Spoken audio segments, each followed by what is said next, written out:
Hello! Magandang umaga mga bata! At sa inyong mga kasama sa bahay, andito na naman ako si Teacher Diana Lynn para turuan kayo sa ating panibagong aralin. Ngayon ay pag-aaralan natin ang asignaturang Edukasyon sa Pagpapakatao. Sa unang baitang, tayo ay nasa ika-4 na quarter para sa una at ikalawang linggo. Ang ating paksang aralin para sa mga linggong ito ay tungkol sa pagsunod sa utos ng magulang at nakatatanda.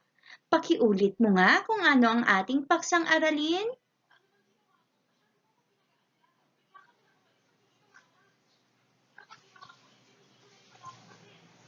Okay, very good. Tandaan mo yan ha. Para naman sa ating mga layunin, sa pagtatapos ng aralin, inaasahan na iyong una, natutukoy ang mga paraan sa pagpapakita ng pagsunod sa magulang at nakatatanda.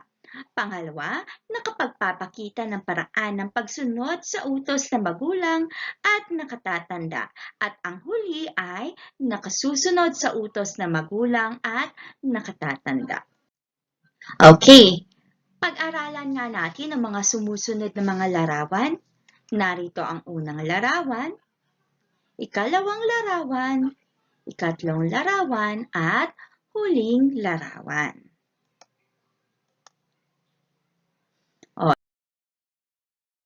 Sumusunod ka ba sa utos ng iyong mga magulang at nakatatanda?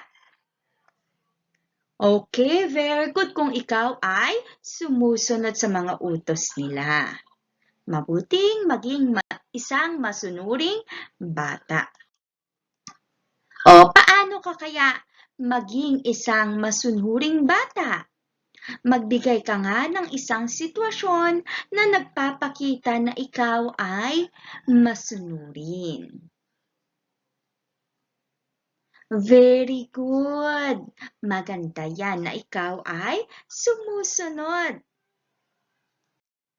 Para sa ating gawain sa pagkatuto bilang isa, sa iyong kwaderno isulat ang letra ng larawan na nagpapakita ng kusang loob na pagsunod sa utos na magulang at nakatatanda.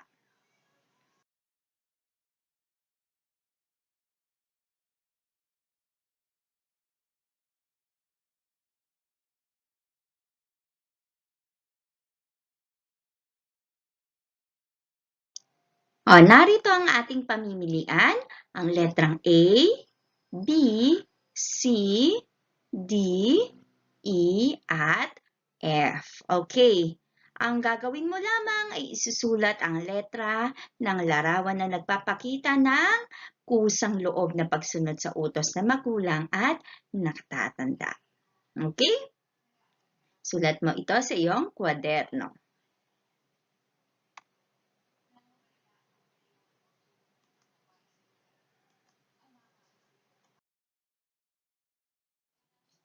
Isaisip mo na ang mga anak na sumusunod sa utos ng magulang at nakatatanda ay pinagpapala at kinalulugdan ng Diyos. Ibig sabihin nun kapag ikaw ay sumusunod sa iyong nakatatandang mga kapamilya, lalong-lalo na ang iyong magulang, pati yung mga lolo at lola mo at iba pang matanda sa iyo, ay pinagpapala ka ng Diyos.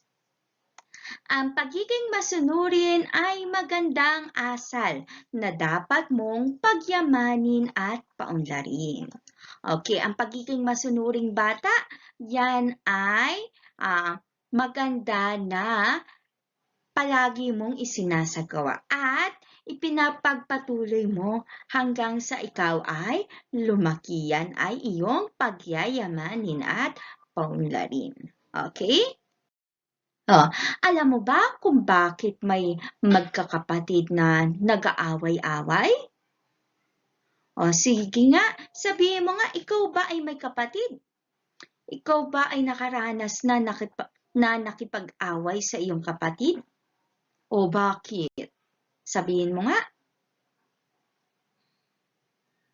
Okay, ngayon meron tayong kwento. Bago tayo mag-umpisa ng ating kwento, sabihin niyo muna ang mga pamantayan sa pakikinig ng kwento. Umupo na maayos, makinig mabuti sa ating kwento at sa mga mahalagang detalye sa kwento para mamaya kapag may tanong ay makakasagot ka. Handa ka na ba? Narito na ang ating kwento.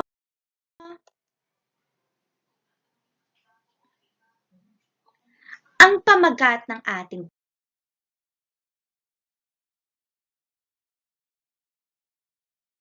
kwento ay Magbigayan, Magtulungan ni J. Sabile. Sabihin mo nga ang pamagat ng ating kwento. Mahusay. Ano ka ba, Ate Laura? Utos ka ng utos. Oo nga, si Kuya Mark na lang ang utusan mo. Gusto ko nang maglaro. Bakit sa akin? Kanina pa ako nagtatrabaho. Aba, mayroon din akong ginagawa. Kailangan ninyong tumulong para mapabilis ang paglilinis ng bahay.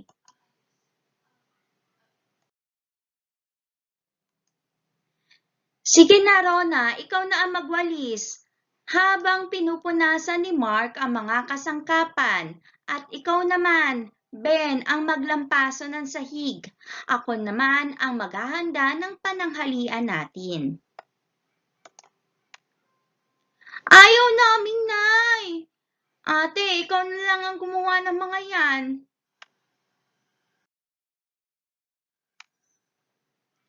Pinag-aawayan na naman ba ninyo ang mga gawain sa bahay?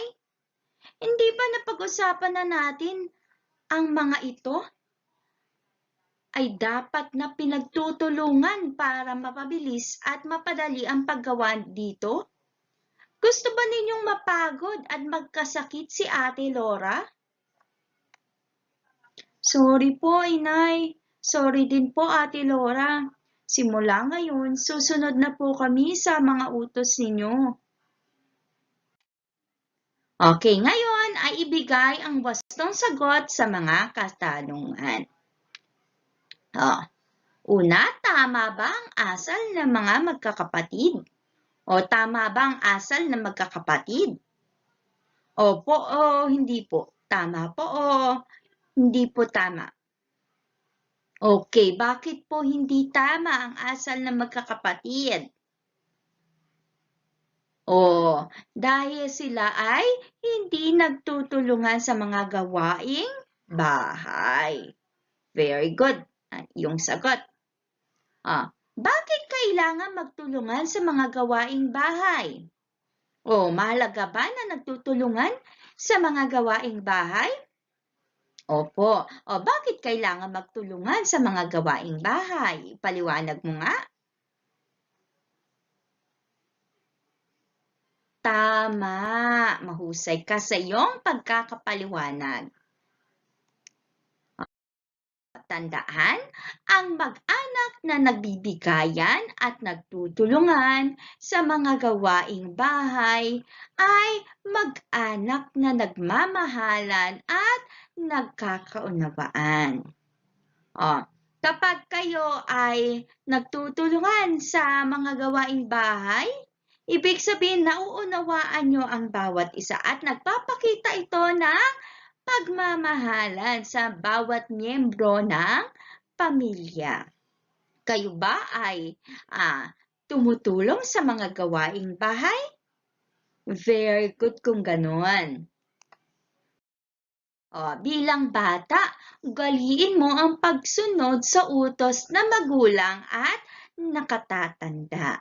Yan ay palagi mong isa sa isip at isa sa gawa na ugaliin ang pagsunod sa utos ng magulang. Hindi lang sa utos ng iyong magulang, ganon din sa nakatatanda sa iyo, katulad ng iyong ate, kuya, lolo, lola, tito, tita, at iba pang mga kasama mo sa bahay na mas nakatatanda sa iyo. Para sa ating gawain sa pagkatuto bilang 2, piliin ang letra ng wastong sagot. Okay, number 1. Sino-sino ang magkakapatid sa kwento? Yan ba ay A. Laura, Ben, Mark, Rona at tatay? O B. Laura, Beth at tatay? Okay, piliin mo ang iyong sagot. Yan ba ay A o B? Kung ang iyong sagot ay letrang A, ito ang tamang sagot. Ang mga miyembro ng pamilya na nabanggit dito ay ang magkakapatid na si Laura, Ben, Mark, Rona, kasama na rin ang kanilang nanay.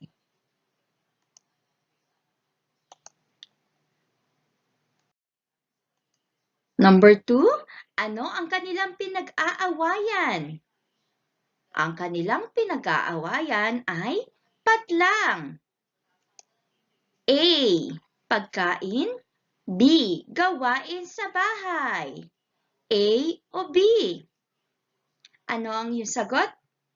Kung ang iyong sagot ay letrang B, gawain sa bahay, yan ang tamang sagot. Ang kanilang pinag-aawayan ay gawain sa bahay, letrang B. Number 3, ano ang pinapagawa ni Ate Laura kay Ben? A. Magwalis. B. Maglampaso ng sahig. Yan ba ay A o B? Sabihin mo nga ang iyong sagot. At ang tamang sagot ay letrang B. Maglampaso ng sahig. Ang pinagagawa ni Ate Laura kay Ben. Number 4, ayon kay nanay, ano ang maaaring mangyari kay Ate Laura kapag siya lang ang gagawa ng mga gawaing bahay? Yan ba ay A. Mapagod at magkasakit? O B. Matuwa at magkasakit? A o B? O, ano naman ang sagot mo dito? At ang wastong sagot ay letrang A. Mapagod at magkasakit. Yun yung maaaring mangyari kapag isa lamang ang gagawa ng mga gawaing bahay. Siyempre, mapapagod ang isang taong yun at maaari siyang magkasakit. Isa-isip mo? Dapat tayong magpasalamat sa Diyos sa pagkakaloob niya sa atin ng ating pamilya at sa mga biyayang ating natatanggap. Okay, kayo ba naiisip nyo ba na magdasal at magpasalamat sa mga biyayang iyong natatanggap mula sa ating Diyos? Very good. Dahil ito ay pagpapakita ng iyong pagpapasalamat sa Diyos. Isang paraan ng pagpapasalamat sa Diyos ay pagiging masunurin sa mga magulang at nakatatanda. Ito ay isang mabuting gawain na kinalulugdan niya. Okay, isang paraan daw na para maipakita mo ang pasasalamat sa Diyos ay pagiging isang masunuring bata. Kanino ka magiging masunurin? Siyempre sa iyong magulang at nakatatanda. At yan ay kinalulugdan ng Diyos ang iyong mabuting gawain. Ngayon, sagutin mo naman ang tanong na ito. Bakit nga ba kailangang maging masunurin sa iyong mga magulang? Sabihin mo nga, bakit kailangan na maging masunurin ka sa magulang mo? Paliwanag mo nga. Mahusay. Narito din yung ating paliwanag. Dahil ang iyong mga magulang ay biyaya o regalo mula sa Diyos. Ang ating magulang ay pinili ng Diyos para iyong maging magulang. Lalo na yung iyong nanay kasi sa kanya ka nanggaling o siya ang nagpanganak sa iyo. Ang pagsunod sa kanila ay pagsunod rin sa utos ng Panginoon. Tandaan mo yan, ha? Pag sumusunod ka sa utos ng iyong mga magulang, ay pinapakita mo rin na sumusunod ka sa utos ng Diyos. Pinagpapala ng mahabang buhay ang mga batang masunurin sa kanilang magulang. Okay.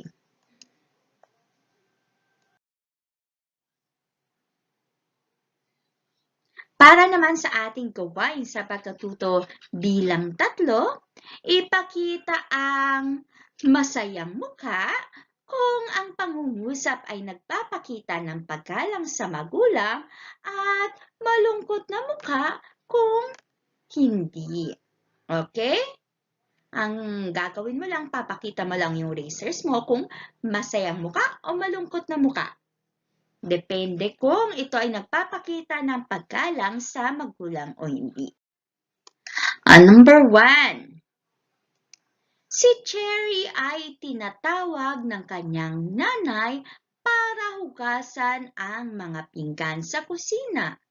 At kanya itong sinunod agad ng may kasiyahan at maluwag sa kalooban. Yan ba ay masayang mukha o malungkot na mukha? Okay, pakita mo nga ang iyong sagot. Kung ang iyong sagot ay masayang mukha, tama. Yan ang wastong sagot. Okay, susunod naman. Number 2. Maagang gumising si Jess para magpakain ng alaga nilang kuneho at aso na bili ng kanyang tatay. Yan ba ay masayang mukha o malungkot na mukha? Okay? Itaas ang iyong sagot. Kung ang iyong sagot ay masayang mukha, very good. Tama yan. Okay, yan ay nagpapakita ng pagiging masunurin sa magulang dahil yan daw ay bili ng kanyang tatay. Number 3. Agad sumunod sa ipinag-uutos ng nakatatandang kapatid. Yan ba ay masayang muka o malungkot na muka? Kung ang iyong sagot ay masayang muka, tama! Anong sagot mo? Very good. Number 4. Sumisimangot kapag binigyan ng paalala ng lolo at lola. Yan ba ay masayang muka o malungkot na muka? Pakita mo nga ang iyong sagot. Kung ang iyong sagot ay malungkot na muka, yan ang wastong sagot. Okay? Hindi maganda na kapag binibigyan tayo ng paalala ng nakatatanda katulad ng lolo o lola ninyo, ay kayo ay sumisimangot. Maganda na tinatanggap ninyo yung paalala sa inyo at pinapakinggan mabuti. Hindi yun nag-make face pa. Okay? Na nakasimangot. Number 5. Magtulog-tulugan sa kwarto upang hindi mautusan. Yan ba ay masayang muka o malungkot na muka? Kung ang iyong sagot ay malungkot na muka, tama yan. Hindi nagpapakita ng paggalang kapag nagtutulog-tulugan lang para makaiwas sa pag-utos sa iyo. Wag mong gagawin yan, ha? Ilan ang iyong score? Ipalakpak mo nga kung ilan ang iyong score, yun ang iyong ipalakpak. Mahusay! Para sa ating gawain sa pagkatuto bilang 4, sa iyong sagutang papel, isulat ang madalas, minsan o hindi, batay sa kung gaano mo ito kadalas ginagawa. Okay, ang iyong isusulat lamang ay madalas, minsan o hindi. Okay? Ready? Handa na yung papel mo. Number 1. Ako ay nagdadabo kapag inuutusan ng magulang o nakatatandang kapatid. Sulat mo nga kung yan ay ginagawa mo ng madalas, minsan o hindi. Okay, number 2. Hindi ko pinapansin ang pagtawag sa akin sa tuwing ako'y inuutusan. Yan ba ay ginagawa mo ng madalas, minsan o hindi? Number 3, sinusunod ang habilin ng mga magulang. Tuwing kailan mo yung ginagawa? Yan ba ay madalas, minsan o hindi?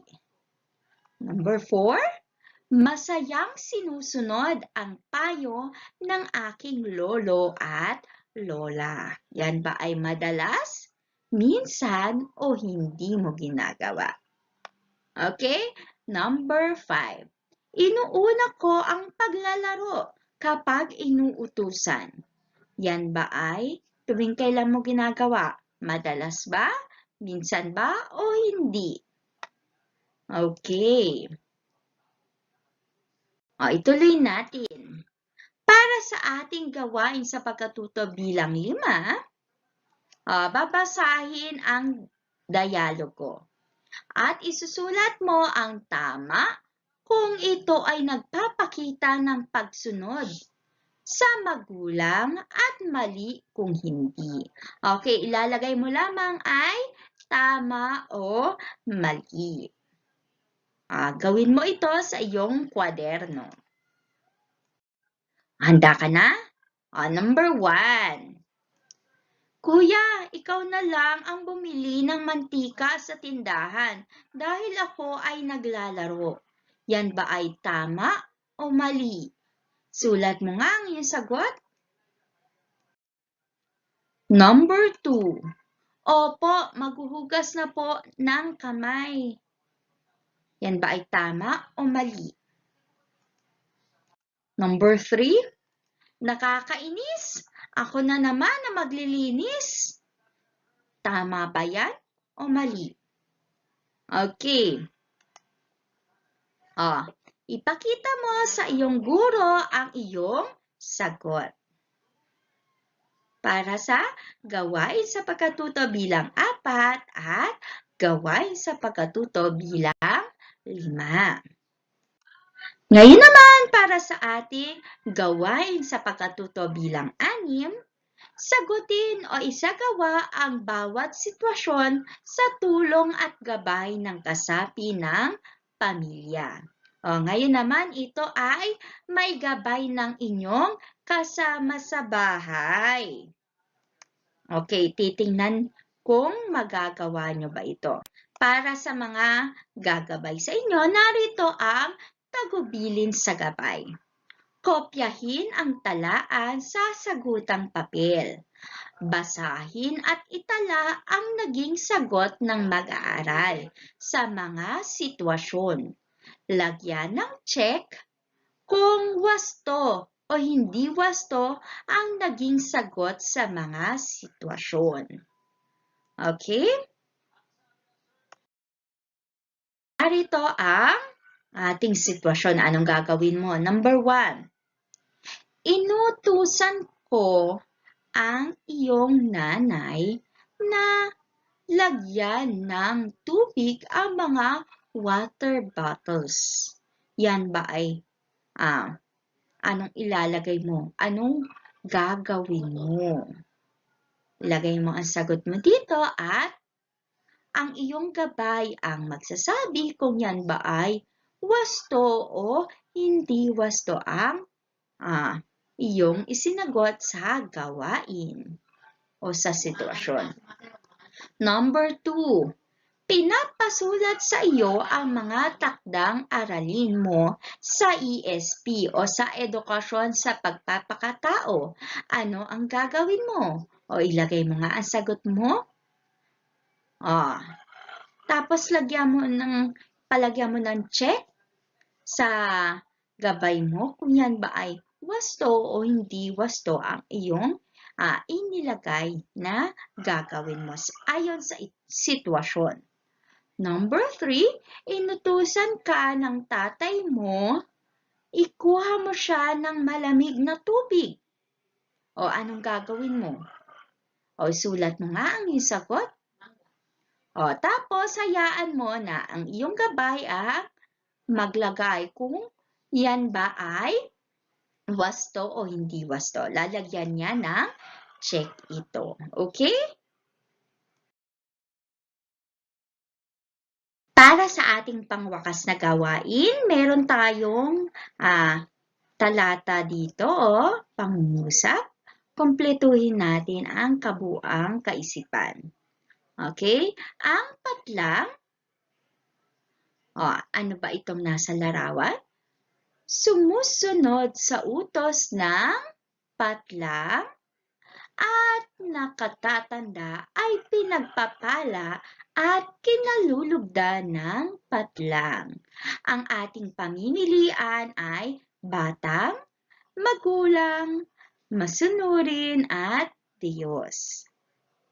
Okay, ano kaya ang sagot dito sa unang patlang?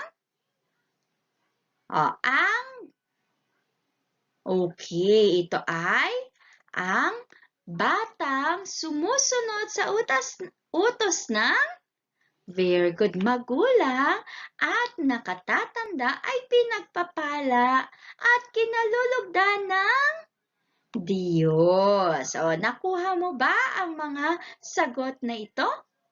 Sa patlang o sa bawat patlang? Very good. Ngayon, basahin mo naman ang ating nabuong kaisipan.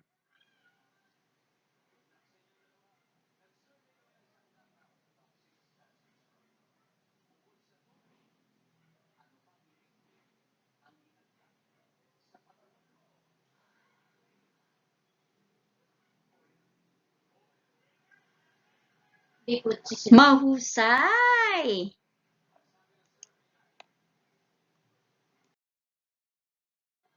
Maraming salamat sa inyong pakikinig sa ating panibagong aralin sa edukasyon sa pagpapakatao.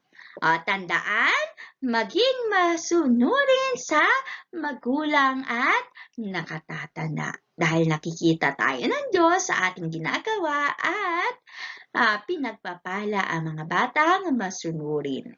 At kinalulugdan ng Diyos ang ginagawa mo kapag ikaw ay masunuring bata. Okay, tandaan niya na. Hanggang sa susunod, ako muli si Teacher Diana Lynn.